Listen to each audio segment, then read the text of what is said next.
Hey guys, okay, so I'm going to do a little bit of what you might not know tutorial here. Recently, of course, in 4.25, DAZ 3D introduced a bridge going from DAZ Studio to directly into Unreal 4. And of course, like everything and anything else, it takes a bit of time for the idea of what this as an application allows the end user to do as far as usability goes. Based on assumption, of course, of what they see is what they get in general concept as to what we see in front of us is what we expect to see once we bring it over into Unreal 4. Unfortunately, has not been the case, as a lot of people are pointing out that joint deformers or joint behavior is not the same as what we see here. As a matter of fact, they tend to crush up. And the assumption is, of course, that the weight table is not correct, or they need fancy adjustments and necessary to make it work.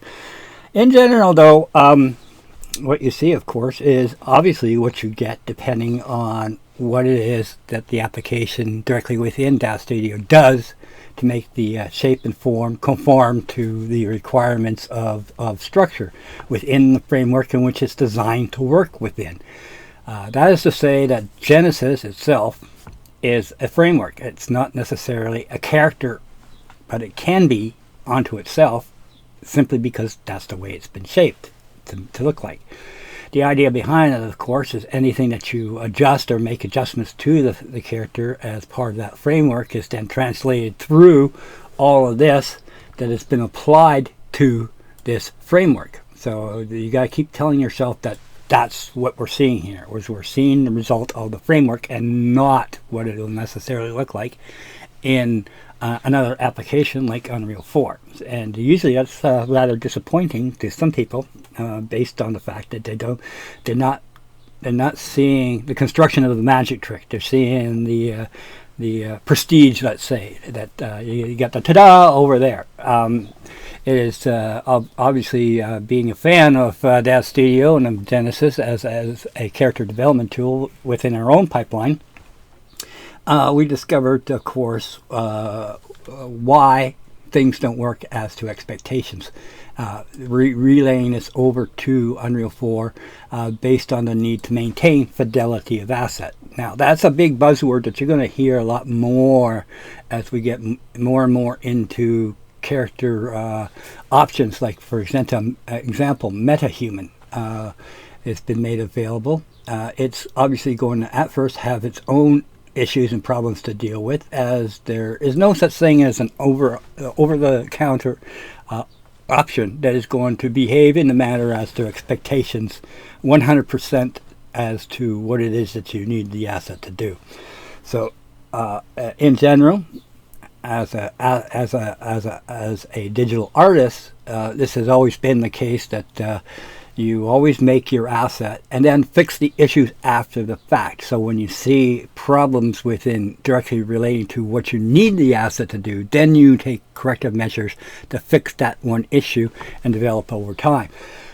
On the other hand, DAZ Studio being what is called a gated application, meaning that the features that are available to be able to have something as nice as this as far as deformation goes is presented within the application as being unique to this purpose. So if we rotate a joint, you can see that the joint does crush properly and doesn't collapse in on itself, which is typical of most joints.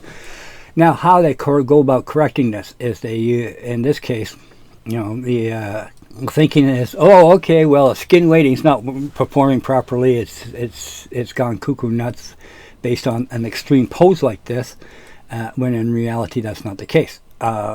In general, any weighting solution can only be influenced by itself, meaning that if you apply a scaling solution to it, can only be influenced in 2 of 3 possible directions, which of course is what causes crushing to begin with. Now, this could be corrected in a lot of cases by what's called a joint accommodation. Now, that's something that I'll leave for a different you might not know episode that how if you start with a proper joint accommodation, you usually get a much better result without having to resort to magical trickery. So in this case, how they correct this issue here is they use what's called a joint controlled morph. Now, if you're into digital art, that should be a terminology that you should be familiar with, one way or the other. You should understand the function of a morph target. What are the rules that when you're including and dealing with morph targets, and how can they be made use of as to usability? That's a totally different subject on its own. But as with anything, there are rules that you have to follow in general, regardless of the application that you're targeting to. So whatever you do as far as morphs goes, and say in Blender, you have to follow the standard rules of morph target creation, even if you bring it into Unreal 4. And usually the results go out the windows when you fail to follow the rules as to that requirement. So in this case, how they get the perfect joint deformation is using what's called a joint controlled morpher. This is a technology that's been around for ages. You're watching a Pixar movie, and in all probability you see the animator and he's moving joints and they're crushing perfectly and this and that and the other thing. There's something going on behind the scenes that's allowing them to achieve that deformation without having to correct for that later on, which is typical of most digital artists. You know, you see the fault, you fix the fault. And in this case, you are presented with a complete character that is designed to deform properly, regardless of the scaling solution that's been applied to it. So, you can give fancy technical terminology to it, but it's just another means of being able to influence the joint in 2 of 3 possible directions without an assist. Now, the assist, is, of course, becomes critical. The assist could be anything from a stretchy bone that's able to move the joint in a 3rd dimension relative to that joint's position, and that of course translates through the tool set, which ultimately the animator just moves this joint as a control point, and then everything is managed for them automatically. So that's the beauty of something like this. Is of course is you can animate. Of course you can move the character around, move the joints, and so forth. Now the magic takes place, of course, as I mentioned. What is occurring in runtime is the joint deformer, which is called a corrective pose. Now, corrective pose, of course, is something that it should be another buzzword you used to hear a lot in video game animation as the way to be able to correct for any unusual crushing to the point that it becomes visible, is using what's called a corrective pose, meaning that in this position we can replicate all of the joint deformations and its position as a pose relative to this as being an injector or a morph target if we wish. And you saw this in a lot inside of in Unreal 3. UDK, I think it is, where they had one character, but that character would have hundreds of corrective poses that have been assigned to it to correct for misaligned joints. So we can demonstrate that in Genesis 8, because the Genesis 8 does have a feature, the ability to actually turn off the corrective pose. So if we go by selecting Genesis 8, we select all, and we go to down here, here we go, base joint correction. If we turn off the correction, you can see what happens to all the joints. They get misaligned and mangled. You can see in the knee, in the elbows, and then in the shoulder, and the joint down here tends to crush a little bit, as well as in the hip joint area. This here is this is pretty bad crushing going on here. But if we turn on the base joint correction, it corrects that joint for us, and it looks proper based on what has been applied to this joint as it's rotating. So that's how it's corrected inside of DAZ Studio, and we say, hey, this is perfect, this is what I want. And then of course you go over and you say, okay, well, let's send this over to DAZ Studio or to Unreal. So we select the DAZ to Unreal bridge, and we say, Okay, so we have this basic setting. We'll turn our morphs off here, but then you can see that it just takes the skeletal mesh and exports it, and of course it's going to export the animation, which gives us this pose. We strike this pose in Unreal 4, and then we get this here. This is in all probability what you'll see, which is correct as far as skin weighting goes. It's just not corresponding to the fidelity of the pose that you're looking for. So if we turn that back on again, of course, boom, hey, that's what we want. We want to see whatever's in front of us over there. So what we need to be able to do is harvest the corrective poses out of Data Studio, so they can be made use of inside of Unreal 4, of course. So we can get this kind of posing. Now, in the original version of the Ridge, there was actually an animation blueprint that as an example, I guess, of how the joint morph are corrected once the joint itself achieves the angle of preference for that morph target.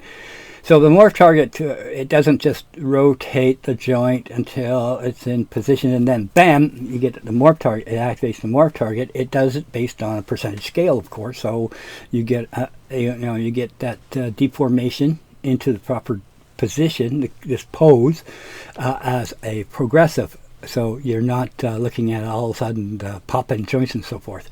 So to do that, you need to actually extract the JCMs. JCMs are also referred to by a lot of different things. The 3ds Max, they use joint angle deformers as their terminology. So don't be fooled that this is something unique to this for this purpose. In general, there's no reinventing the wheel or making a better mousetrap as far as skin weighting goes. If that was the case, we would have had that solution years ago, and every application under the sun would be doing that, because then there would be no need for assistance of achieving that joint. Morph targets, of course, are usually a preference because they are absolute. In other words, you're not depending upon a device to be able to achieve the deformation and then worry about it. Okay, if we swing in a different direction, the rotation is into a different direction, it destroys the offset. So if we enable morph targets, just to kind of see what we got here, see how we can correct that, we can easily see what we got as far as JCMs, joint controlled morphers, JCM, by putting it into the box here. And then we can select our character.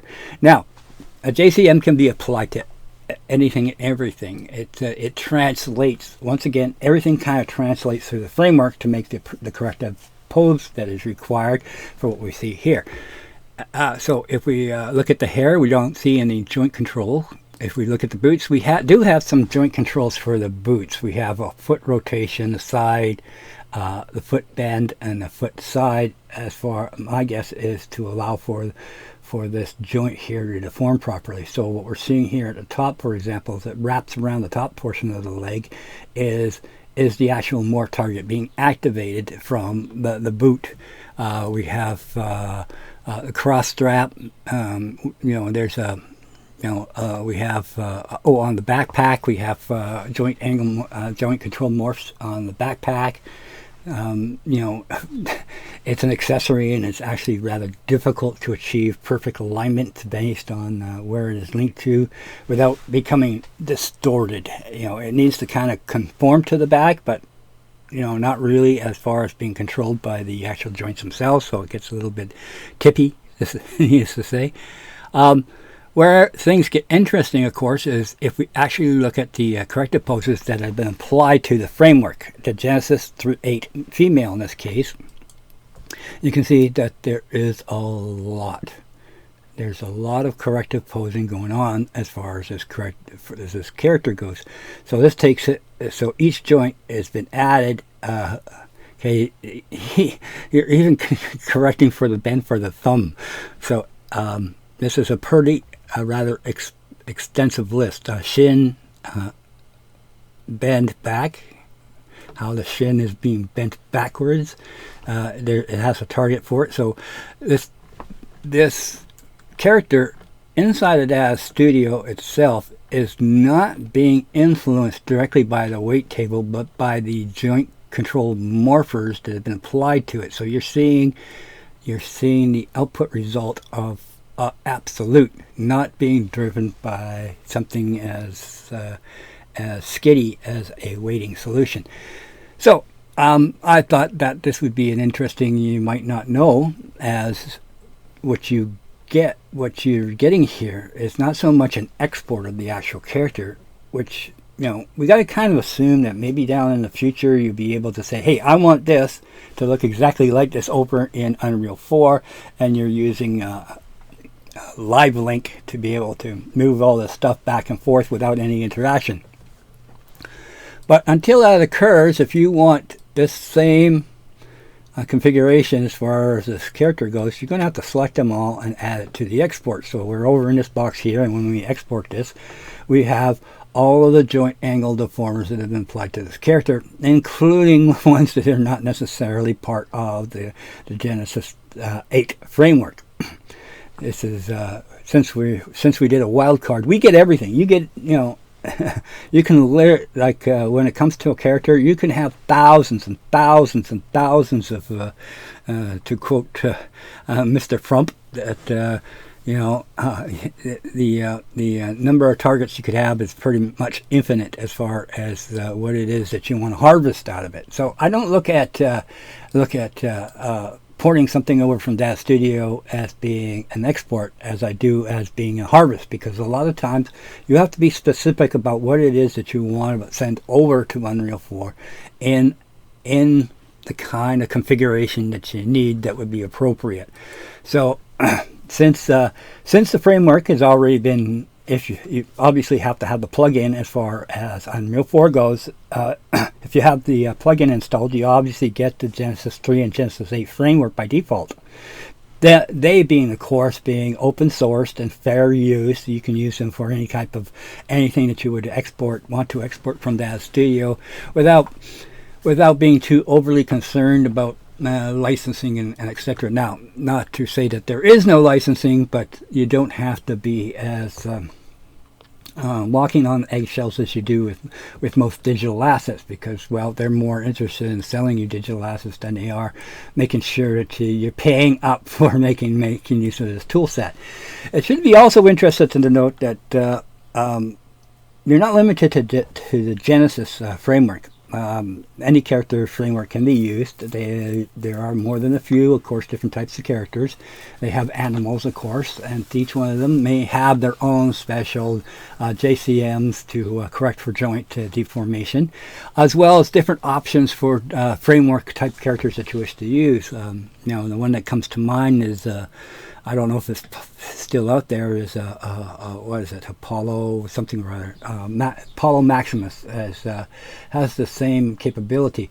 And there's also the option of metahuman, whether it could just as easily be imported into DAZ Studio.